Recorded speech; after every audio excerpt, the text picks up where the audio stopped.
Welcome.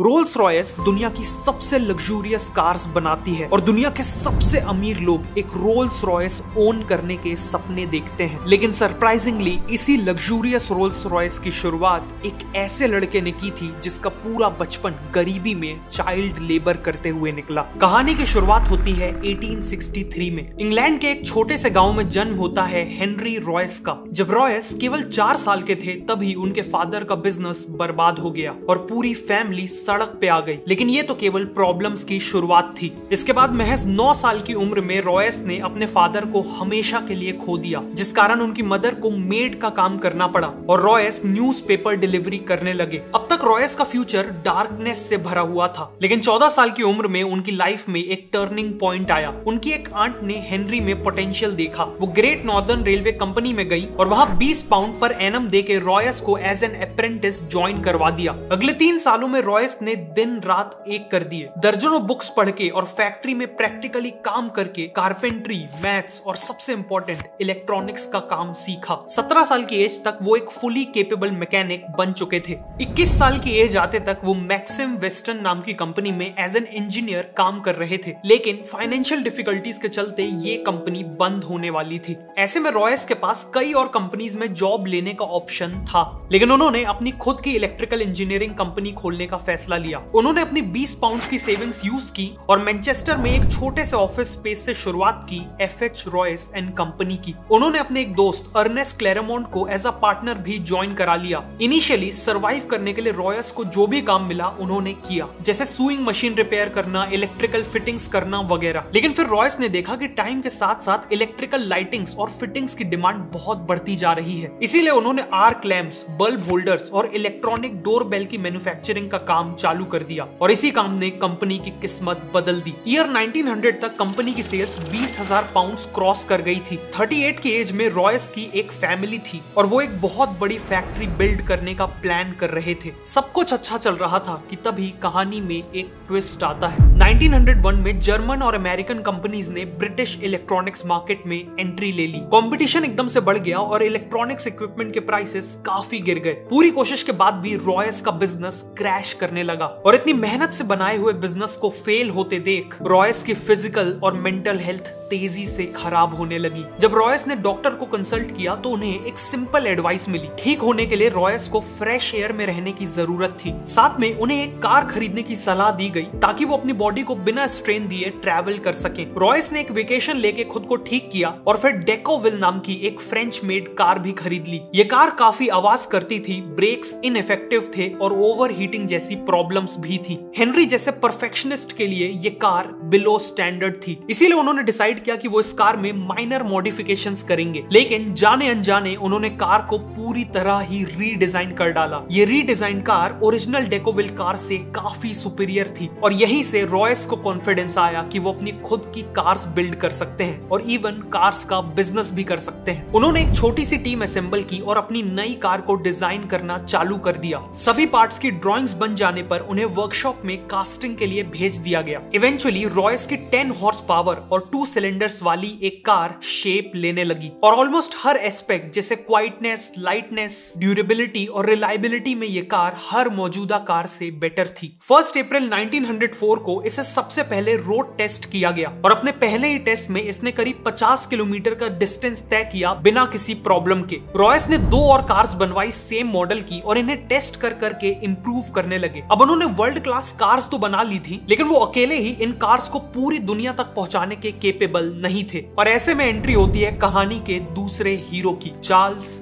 Roles. Royce एक exhibition में अपनी कार्स को प्रेजेंट कर रहे थे और इसी दौरान इन कार्स पे चार्ल्स रोल्स की नजर पड़ी। चार्ल्स रोल्स एक पैशनेट मोटरिस्ट थे और सुपीरियर क्वालिटी की कार्स का सक्सेसफुल बिजनेस करते थे। रोल्स ऑलरेडी एक लग्जरी ब्रिटिश कार मेकर को ढूंढ रहे थे, इसीलिए उन्होंने रॉयस से मुलाकात की और कार्स को क्लोजली देखा। वो रॉयस से इतना इंप्रेस हुए कि बाद में उन्होंने अपने एक बिजनेस पार्टनर से कहा कि उन्होंने वर्ल्ड के ग्रेटेस्ट इंजीनियर को ढूंढ लिया है। अगले 3 महीनों में इन कार्स को बेचने के लिए चार्ल्स रोल्स और हेनरी रॉयस एक जॉइंट वेंचर स्टार्ट करने का अग्रीमेंट करते हैं और इस जॉइंट वेंचर से बिकने वाली कार्स का नाम होने वाला था रोल्स रॉयस। आगे बढ़ने से पहले आपसे एक क्वेश्चन है, क्या आप भी एक सक्सेसफुल स्टार्टअप बिल्ड करना चाहते हैं और खुद के लिए फाइनेंशियल फ्रीडम चाहते हैं? अगर हाँ, तो मैं हाईली रिकमेंड करूंगा कि आप ऑडिबल पे the lean startup audio book को सुने। ये ऑडियो बुक आपको स्टेप बाय स्टेप गाइड करेगी और सिखाएगी कि कैसे टाइम और मनी को बिना वेस्ट किए आप अपने बिजनेस आइडिया को टेस्ट करें, वैल्यूएबल प्रोडक्ट्स बनाएं और बिजनेस को ग्रो करें। ये ऑडियो बुक सच में आपकी लाइफ चेंज कर सकती है। वैसे मैं खुद ऑडिबल को अलग अलग जॉनर्स की ऑडियो बुक सुनने के लिए और इवन वीडियोस की रिसर्च के लिए काफी यूज करता हूँ। ऑल्सो अब आप ऑडिबल में यूपीआई के थ्रू इजीली साइन अप कर सकते हो, क्रेडिट या डेबिट कार्ड की जरूरत नहीं है। तो अभी नीचे डिस्क्रिप्शन या पिन कमेंट में दिए हुए लिंक से ऑडिबल पे साइन अप करिए और 2 महीने का फ्री ट्रायल पाइए। अब कहानी पे वापस आते हैं। मार्च 1906 में रोल्स रॉयस लिमिटेड को ऑफिशियली स्टैब्लिश किया गया और सबसे पहले 4 रोल्स रॉयस 10, 15, 20 और 30 हॉर्स पावर वाली मॉडल्स को सप्लाई करने का डिसीजन लिया जाता है। रोल्स का मानना था कि किसी भी कार की मार्केटिंग करने का सबसे अच्छा तरीका है उस कार के साथ रेसिंग टूर्नामेंट्स में पार्टिसिपेट करना। इसीलिए रोल्स ने आइल ऑफ मैन टूरिस्ट ट्रॉफी जैसे प्रेस्टिजियस टूर्नामेंट्स में पार्टिसिपेट किया और रोल्स रॉयस की कार्स यूज करके उन रेसेस को जीता भी। साथ ही साथ उन्होंने इन कार्स से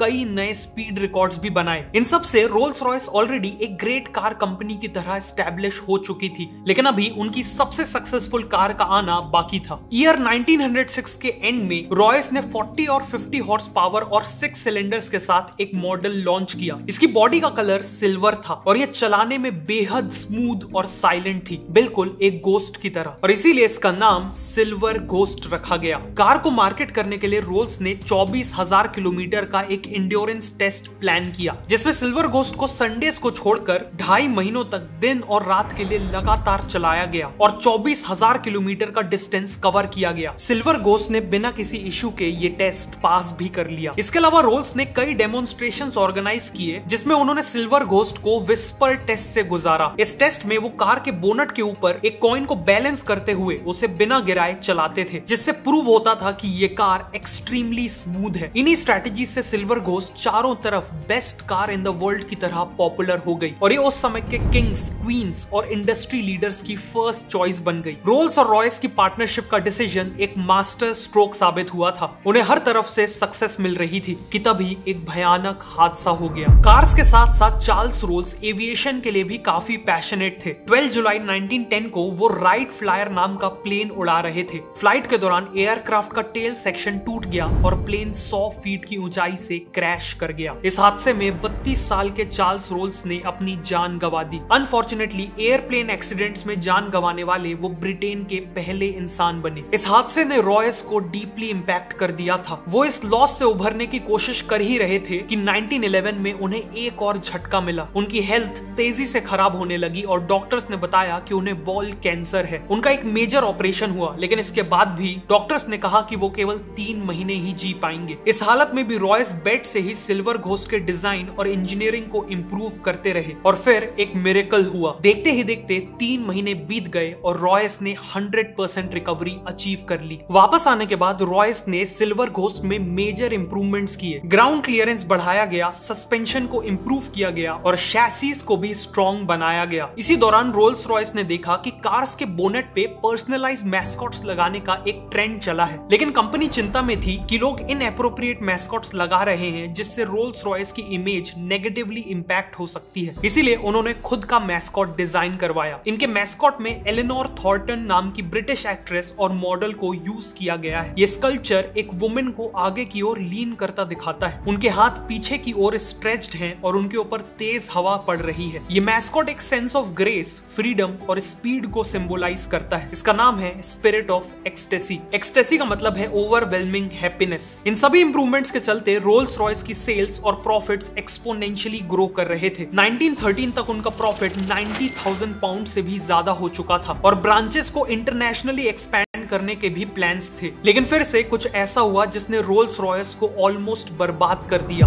वर्ल्ड वॉर 1। 1914 में वर्ल्ड वॉर 1 की शुरुआत हुई, लेकिन रोल्स रॉयस इसके लिए तैयार नहीं थी। वॉर के कारण इकोनॉमी क्रैश हो गई, जिसका इंपैक्ट सबसे ज्यादा रोल्स रॉयस जैसी लग्जरी कार कंपनीज पे पड़ा। सेल्स क्रैश कर गई और कंपनी को एम्प्लॉयज को फायर करना पड़ा। सभी को लग रहा था कि रोल्स रॉयस वॉर को सर्वाइव नहीं कर पाएगी, लेकिन रॉयस के दिमाग में कुछ और ही प्लान्स थे। रॉयस ने मिलिट्री अथॉरिटी अथॉरिटीज से मीटिंग की, जिसके बाद उन्हें रियलाइज हुआ कि वॉर में रिलायबल और हाई परफॉर्मेंस वाली गाड़ियों की सख्त जरूरत है। इसीलिए रोल्स रॉयस ने सिल्वर घोस्ट को मॉडिफाई करके एक आर्मर्ड कार में बदल दिया। कार की बॉडी में 8 मिलीमीटर मोटा आर्मर लगाया गया, एक रिवॉल्विंग टरेट भी लगाया गया जिसमें एक मशीन गन फिट की गई। इस कार को मिडिल ईस्ट के हार्श डेजर्ट रीजन्स में ऑपरेशंस कंडक्ट करने के लिए यूज किया गया, प्लस इनका यूज स्पाइंग मिशंस के लिए भी हुआ। ऑल्सो क्योंकि सिल्वर घोस्ट चलाने में काफी स्मूथ थी, वो किसी वुंडेड सोल्जर को कैरी करने के लिए भी बेस्ट व्हीकल थी। इसीलिए कई सिल्वर घोस्ट को वॉर एम्बुलेंसेस की तरह मॉडिफाई कर दिया गया। इनमें स्ट्रेचर्स, मेडिकल इक्विपमेंट्स और नर्सेस के लिए सफिशिएंट स्पेस बनाई गई और नाइट टाइम मिशंस के लिए इलेक्ट्रिक लाइटिंग्स फिट की गई। इन एम्बुलेंसेस ने हजारों जिंदगियां बचाई। फाइनली अपनी लग्जरी फीचर्स के कारण वॉर के दौरान रोल्स रॉयस कार्स को high ranking officers, diplomatic missions और किंग मैसेंजर्स के द्वारा भी यूज किया गया। मिलिट्री के साथ क्लोजली काम करते वक्त रोल्स रॉयस को रियलाइज हुआ कि ब्रिटिश एयरफोर्स अपने एयरप्लेन इंजन्स के लिए फ्रेंच कंपनीज पे हेवीली डिपेंडेंट थी और गवर्नमेंट डेस्परेटली चाहती थी कि कोई ब्रिटिश कंपनी ही उन्हें इंजन सप्लाई करे। इसी अपॉर्चुनिटी को देखते हुए रोल्स रॉयस ने एरो इंजन मैन्युफैक्चरिंग में एंट्री ले ली। रॉयस ने खुद एरो इंजन डिजाइन सीखा और 1915 में लॉन्च किया अपना पहला इंजन द ईगल।